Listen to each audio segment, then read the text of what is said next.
We've got a Locked On Bengals mailbag today. We're going to hit on Zach Taylor's play calling, some breakout prospect for the Bengals, and why the Bengals could dominate in the AFC.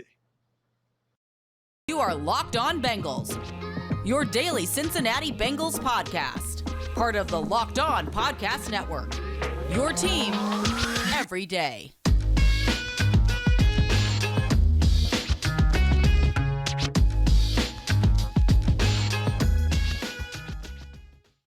What up, Bengals fans, and welcome to another episode of the Locked On Bengals podcast. I'm your host, Jake Lisco. He's your host, James Rapine. Today, we dive into another episode of the Locked On Bengals mailbag here on the Locked On Podcast Network, bringing you coverage of your team every day, free and available to you everywhere you get your podcasts and on YouTube. We appreciate all of you that follow the show. Everyone who's left a review has given us 5 stars, who's left a comment, who's hit a thumbs up button, who's hit a bell, who's hit the subscribe button on YouTube. And if you want to be cool like all those people who did all those things, you can do that too. Thanks for making us your first listen on your way to work. And today, James, we have a mailbag. And instead of going rapid fire and trying to get to a ton of questions like we always do, and we'll probably go back to that approach at some point because there's certainly some merit to the lightning rounds that we used to do. You remember those from last off season. We're going to go a little bit deeper today and take a deeper dive into some questions from you, the listeners. And as we talked about at the top on YouTube, there we have some concerns maybe about Zach Taylor's play calling from one of our, and sorry, Justin, I would call you one of our more, maybe cynical isn't quite fair, sometimes pessimistic listeners. We've got a question about some breakout potential players on the team. And Brian, who is more on the optimistic side, going to the other side of the fan archetype, wants us to be optimistic and talk about why the Bengals could dominate in the AFC. But we're going to start with Justin's question. This is at Justin1Lockhart on Twitter. Great Bengals fan, great listener to the program. He wants to know if there should be play calling concerns from Zach Taylor, or about Zach Taylor heading into 2022. This is something that we haven't talked about much since the Super Bowl, he says, and I think he's talking about Bengals fans in general, but he thinks that play calling is the one thing that could hold this team back, and it's something that people were critical about. This is my editorial addition here at the end. In 2021, and Zach Taylor, despite taking his team to the Super Bowl, was still not seen and still isn't seen by many as a premier head coach in the NFL. And he shouldn't be. And that's not a take. I didn't put the hot take chain on for that one. I don't think Zach would tell you that he should be. Look, there's a lot to be excited about with Zach Taylor. And first, let me start with that before everyone jumps on my case for being honest about what Zach Taylor is right now. Zach Taylor has gotten better each and every year he's coached the Bengals. And you see that steady growth.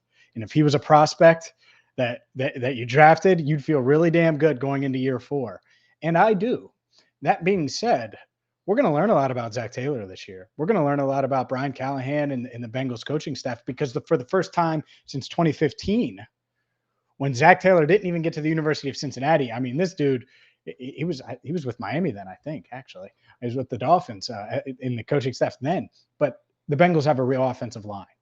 And now, are they perfect? Are they as good as they were in 15? I don't know about that. I would say probably not, especially at that left guard spot. But they're competent to above average, and Joe Burrow should be better, and Jamar Chase should be better, and T. Higgins should be at least the same coming off the injury. I don't want to say should be better because that's a lot, because a lot of this offseason is going to be spent rehabbing that shoulder. But the point is they should be better on offense, and they shouldn't be coaching, specifically Zach Taylor play calling, with 1.5 arms tied behind his back, which, let's be honest, that's what the playoffs were. It was a grind for this offense, and it was tough. And yeah, there are questions about his play calling and decision-making. 3rd and 1, no Joe Mixon. 4th and 1, no Joe Mixon. People wonder about that in the Super Bowl. But there were other times, Green Bay week 5, I mean, I was really critical of him then. The San Francisco game comes to mind. I mean, there are a lot of times where we were critical of him. And so here's the good news. is the fact that he's gotten better each and every year. And I think he can certainly improve and learn from those things. And he's open to learning from those things, which a lot of NFL coaches aren't, specifically head coaches and play callers. So to me, we're going to learn a lot about Zach Taylor. He's got the personnel needed to take the next step.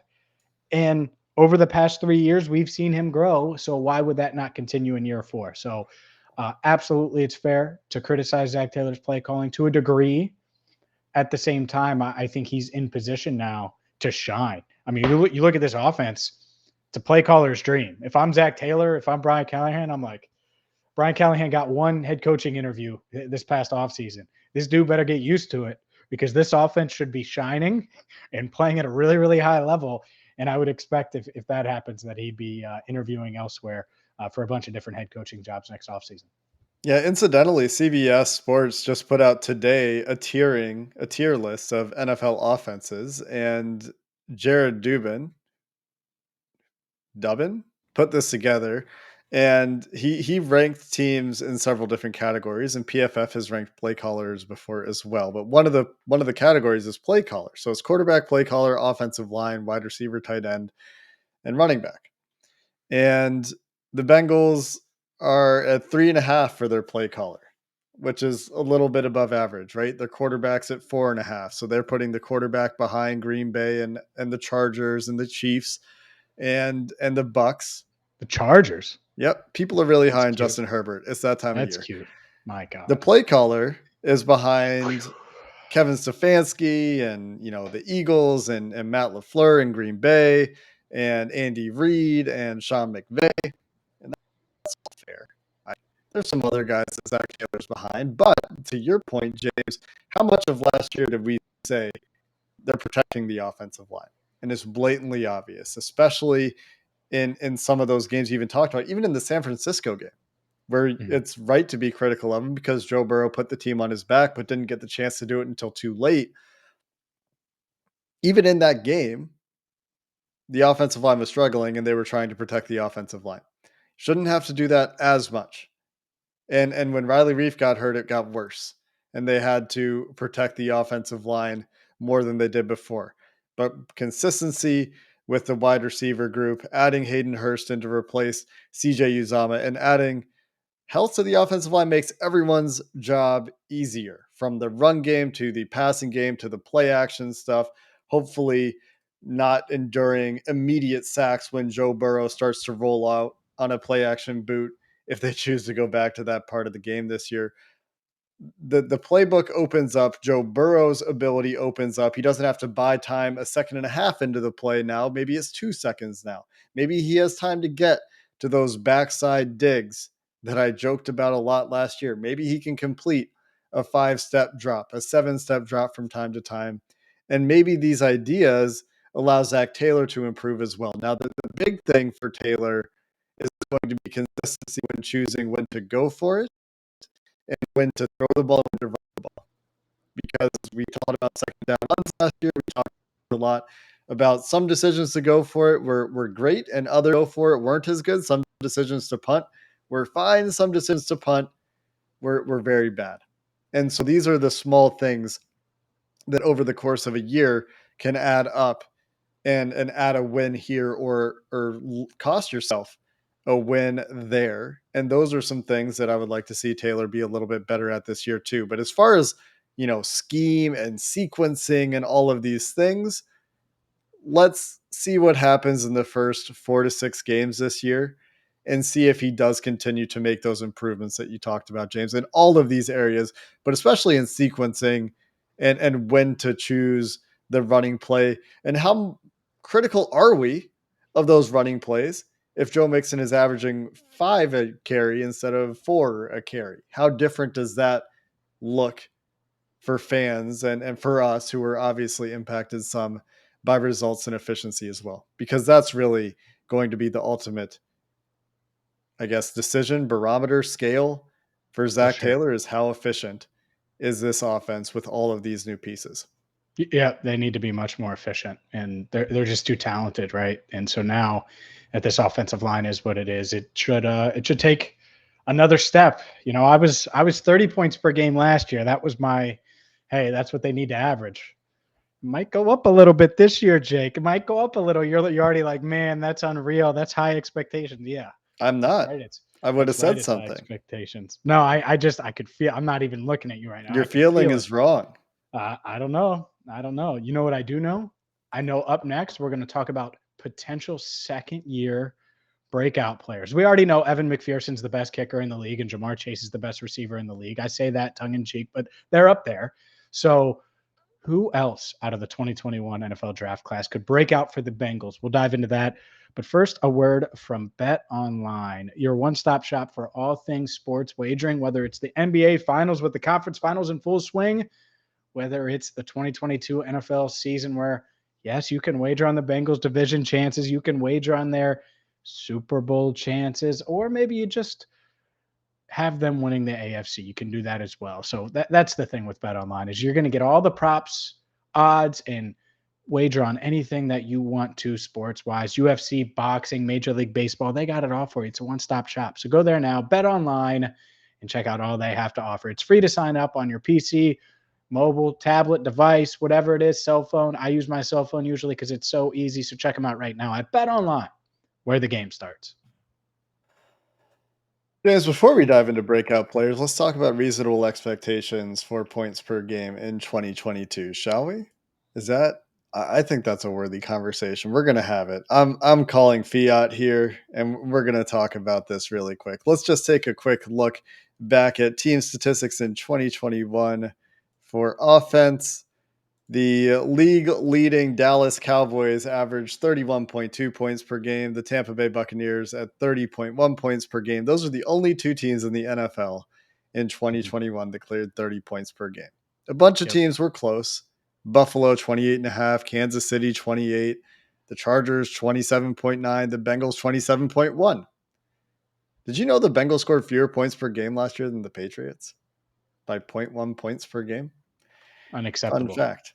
That's pretty crazy. I think that the expectation is higher. I agree with you, James. I think that with the additions they've made, health is a factor here, I think. But with the additions they've made with reasonable health, they could push this number a little bit higher. And some of that does come back to Zach Taylor and his approach early in games and getting off to faster starts than they did in 2021. Sure. No, I think you just mentioned those offenses. There's no way they should be behind the Chargers or be behind a lot of these teams, honestly. Like, you telling me they can't average 30? I, I think they should be able to. Oh, why? Because the Ravens, they put up points on the Ravens. The Steelers, they put up points on the Steelers. The Browns, well, they have you playing defensive tackle right now, Jake. So to me, it's not like it's this rough and tough AFC North, like, oh, you can't play that way in the North. Dude, AFC North defenses don't want to play this offense. And I know the Bengals have a tough schedule. I get that. But there's no way in hell the Cowboys, and they won't this year, but should be leading the league in points per game. And that's part of it too. If you're up by a lot, then you're running the ball late and you might not need another score. And so if that's how the Bengals default to 29.8 per game, fine. But in games that matter, right, where they're, going blow for blow, they should be able to go blow for blow with Buffalo and the Chiefs, which we did see at the end of the year. I get that. But now there's really what's the weakness? One offensive line spot? Like, it's not the quarterback. The Bengals should think they have the best quarterback in the NFL. And I'm not saying they do, but that's how they should feel. Why wouldn't you? He did that before or after following that ACL injury, or he was rehabbing all offseason. What's he going to be like now when all he's done is play video games and work out all offseason? He's going to be a freak at video games, which I'm pretty sure Joe Burrow is, and also on the field. So I'm glad we are on the same, because you were never on the same page with me last year with it. I get it. They didn't have an offensive line. They didn't get to 30 points per game. I was right. That was my expectation, though. That wasn't. Yeah, and you and I have different definitions of expectations. We don't. We do. Your expectation is like your professional expectation is to do this. My expectation is this is what you are. I expect this outcome. I expect Locked On Bengals to be the number one podcast that covers the Bengals, and we Yes, are. we agree I on that. expect the Bengals to average 30 points per game because they're too talented to. And by the way, Jamar was even better last year than anyone could have anticipated. Exceeded my expectations, which were really high. Yeah, They, he they was really good. fell just a tad short. That's all. The stat I'm going to throw out to you really quick that I calculated while you were talking is that from week 6 to week 17, so not including the Browns game at the end of the season when they didn't play their starters, the Bengals averaged exactly 30 points per game. There Unless we my go. quick calculator math was wrong. 11 games, 330 points in those games from Detroit to Kansas City, including a 15-10 win against Denver and scoring Ugly. just 16 points against the Browns in week 9. So including those games, they put up some big numbers against some of the other teams on their schedule. And that's why it's really easy to see the path to 30. Now, as far as breakout players, John Callison at John Callison 4 wants us to rank or pick these breakout players or pick one from these breakout players. And I think that the answer is somewhat obvious here, but we can at least break down our reasoning. He wants to know between Joseph Osai, Jackson Carman, Cam Sample, or Chris Evans, which do you expect a breakout year from in 2022 in terms of likelihood? Mm-hmm. Gotcha. Well, we'll have to dive into Jackson Carman. We'll do that maybe on Monday's show, Sunday Night Monday. Talk more about him. But of these four, obviously Joseph Osai, to me, and I know he was picked around later than Jackson Carman, better prospect than Jackson Carman. So that's easy. You're right. I mean, of the four, you pick him all day. If I had to rank them, I think talent-wise, it's Osai, it's Chris Evans, it would be Jackson Carman, and then Cam Sample in that order. And that's the order I would go with from a breakout likelihood standpoint, ranking those guys. Some may say Chris Evans, 6th rounder. Yeah, the dude's a freak. And I could totally see him breaking out, especially, if there was an injury in the running back room or something like that. But even if not, I want to see more of him this year. And hopefully we do. But obviously on defense, I think people are as excited to see Joseph Osai as they are Dax Hill, right? As they are a lot of these rookies coming in. And it's because I thought he was for sure a second rounder. He was getting some first round buzz, falls to the Bengals in round 3, the start of round 3. And I think they got a steal, but time will tell to see if that's actually true. Speaking of these new rookies, something we forgot to mention at the top of the show is Tycen Anderson, the Bengals' 5th-round pick. The safety from Toledo did sign his deal on Thursday. There's a nice picture of him over at Bengals.com signing his contract in the contract signing room with the cool play art behind him on the wall.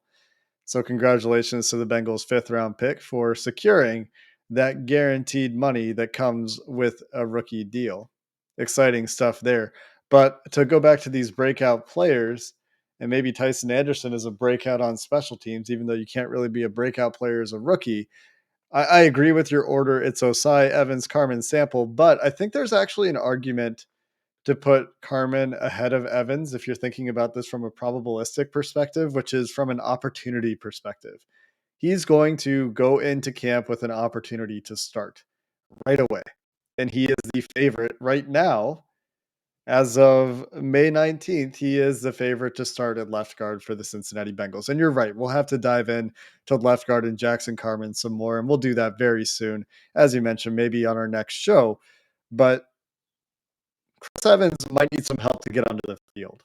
This would be the argument for Jackson Carman. The other piece is, and this is very generic, if you look at Jackson Carman, there are obviously specific factors that will impact his success or not. But there was recently a cool stat I saw from one of the PFF guys, I think it was Arjun, who said that tackle to guard converts tend to see bigger year 2 leaps than just guards. And Jackson Carman, of course, played tackle at Clemson, and he will be playing on the side of the offensive line that he played at Clemson as well. So maybe that helps him. But I think the opportunity factor is big. And Chris Evans, I think, does have a better opportunity to get on the field this year because they didn't go get a wide receiver. And maybe he gets a few more snaps as a running back where I think he's very good. But maybe he's on the field more as wide receiver 4 as well. And that's how they get him on the field because they think he's a really, really talented receiver, and they were comfortable splitting him out there as a rookie. So why not do it more in 2022? We have one more question, James, that we want to get to today about why the Bengals could be dominant. What, if we put on our Bengals bias hat, gives the Bengals that chance? And we'll wrap up any thoughts on the breakout player if you've got any, James, and then get to our Bengals bias question from Brian to finish up the show coming up next. But first, a word from Built Bar and Jake. I know you love brownie batter. I love brownie batter. And I got to be honest, I'm excited about this one. Brownie batter puffs. They're real. They're here. Built Bar has them. That's why, one of the many reasons why you got to get to built.com. Because if you listen to this show, you know I think that Built Bars are the number one protein bar on the planet. But I'm not lying to you when I'm telling you brownie batter puffs are amazing. 140 calories, 17 grams of protein, 7 grams of sugar. Do I need to say anything else? 17 grams of protein, only 7 grams of sugar, 140 calories, going to help you post-workout, post-dinner dessert, midday after a bunch of meetings, maybe after you talk to me on the Locked On Bengals podcast, if you're Jake Lisco and you're sick and tired and you need some brownie batter in your life. So go to built.com. Get your hands on these right now. Brownie batter puffs from built.com and use promo code LOCK15. You'll get 15% off your order. Again, for 15% off brownie batter puffs and the number one protein bar on the planet. Go to built.com and use promo code LOCK15. One of the questions we're not going to get to, James, is what Built Bar you would recommend to folks to eat first. And you've got me pretty sold on that brownie batter because I know I love the coconut brownie chunk, and Built Bar does brownies well. Yes.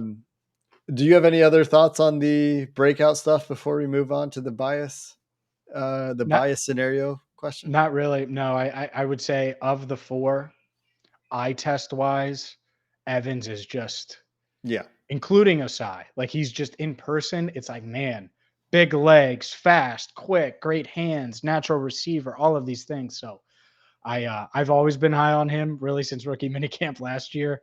And, I think he's a special one. We'll see. He's a very exciting player. And I think how they get him on the field more this year is probably something that these coaches have been thinking about. Our last question comes from Brian at BArtbo. Brian on Twitter. I know you guys have seen all the chatter between the various fan bases. Yes, we have. And I hate it. I like John Sheeran's video on Thursday about the haters and not engaging with them, but that's just me. You guys do you.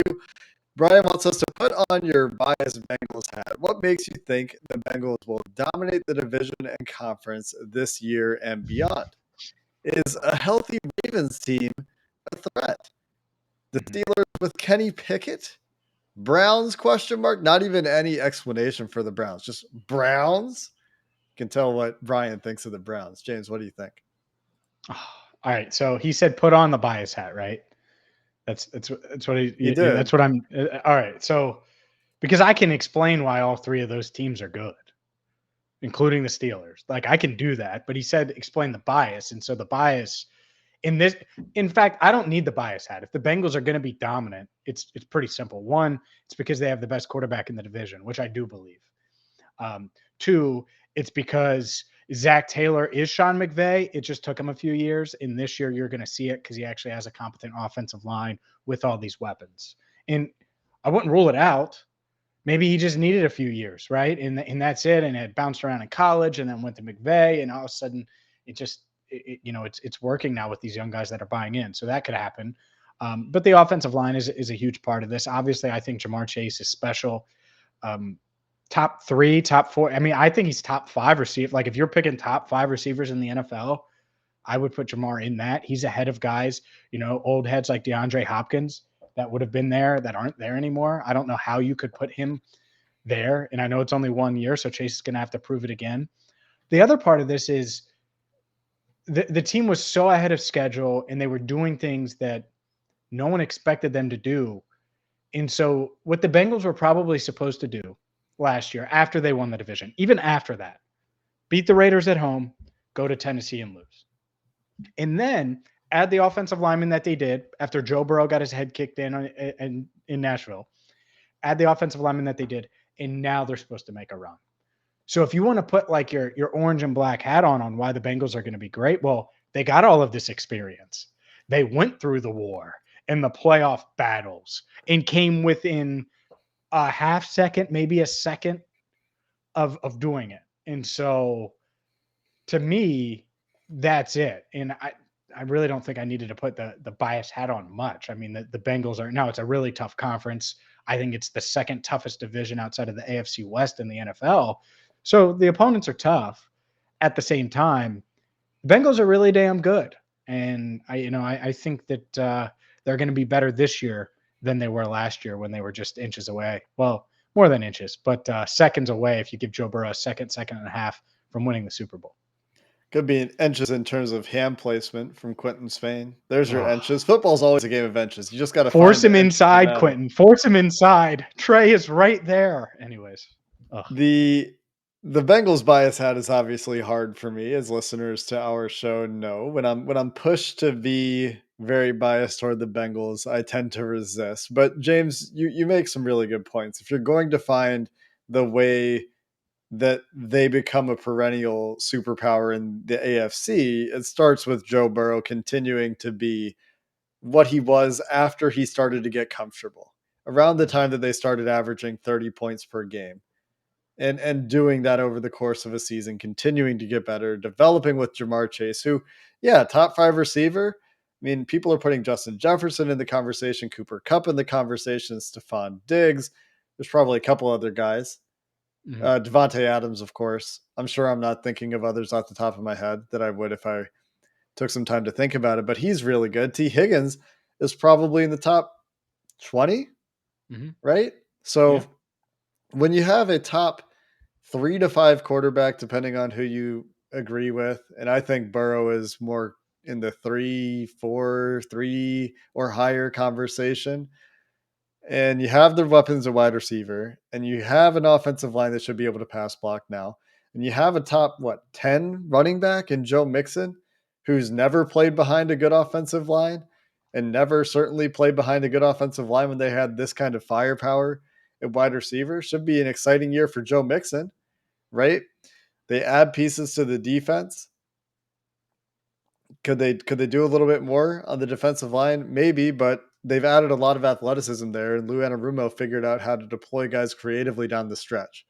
So these things all continue, right? And then Evan McPherson kicks some 67-yard field goals at halftime to just put the frosting on the cake, put the icing on the cake. And that's how this guy continues to dominate in the AFC. This guy.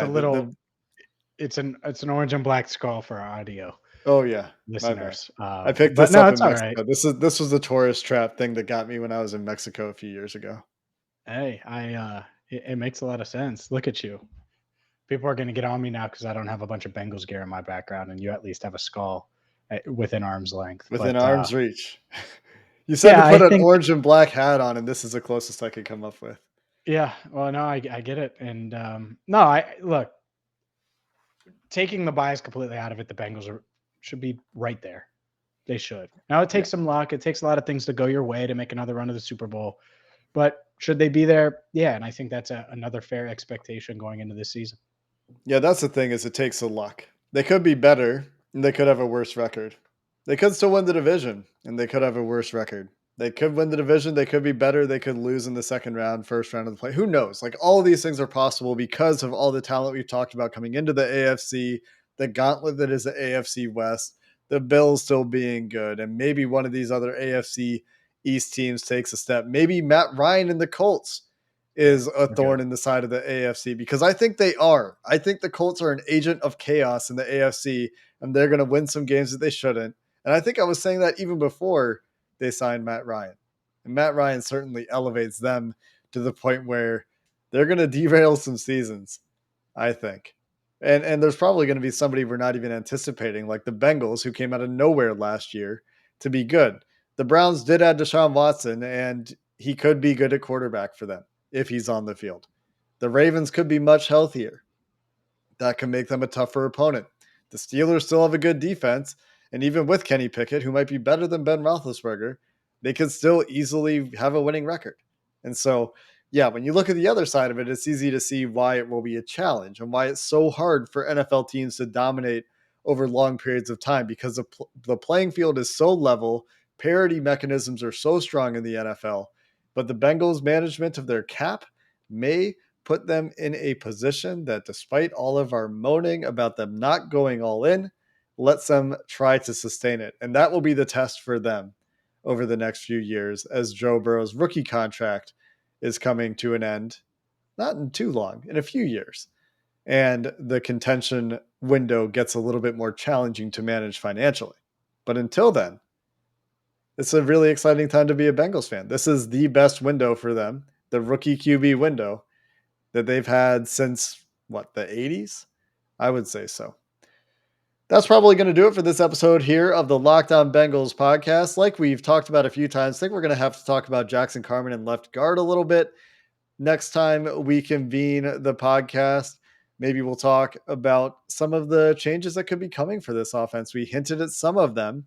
Joe Burrow, well, we talked extension. We talked about an offensive line. How could those two things come up for him in the future? So plenty of fuel for the fire as offseason Locked On Bengals continues.